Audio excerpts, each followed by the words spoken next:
Hi, my name is Morgan Larson, and today we'll be dissecting a kidney of a sheep.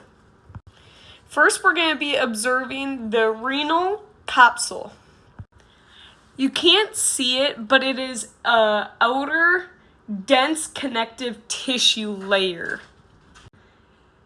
The renal protects the kidney itself, but it also helps the kidney maintain its shape.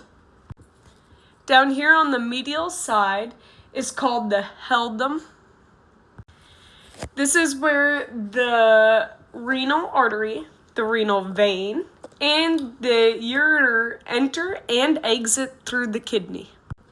And this right here is what connects the kidney to the urinary bladder.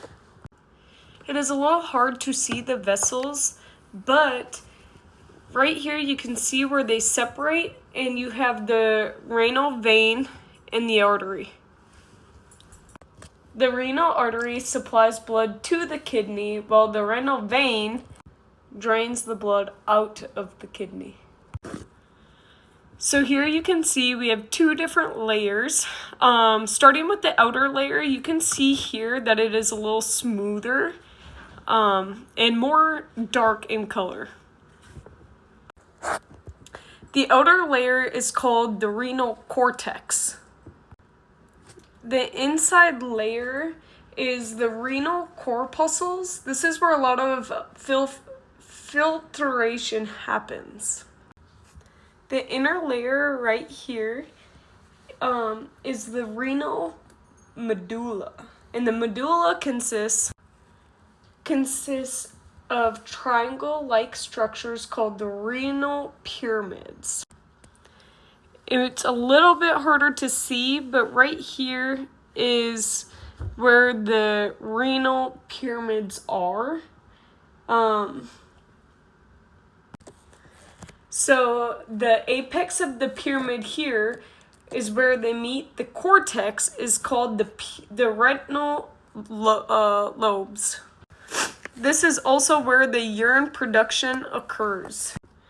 The urine flows down the apex of the pyramid, and it flows into the renal papilla. Now, the retinal patula discharges the urine into a cup-like structure. This structure is called a minor calyx. On my dissection, it's a little bit harder to see where that would be. It would be, if I were to have dissected it a little bit better, right about in this area. Every minor calyx ends up merging into a major calyx.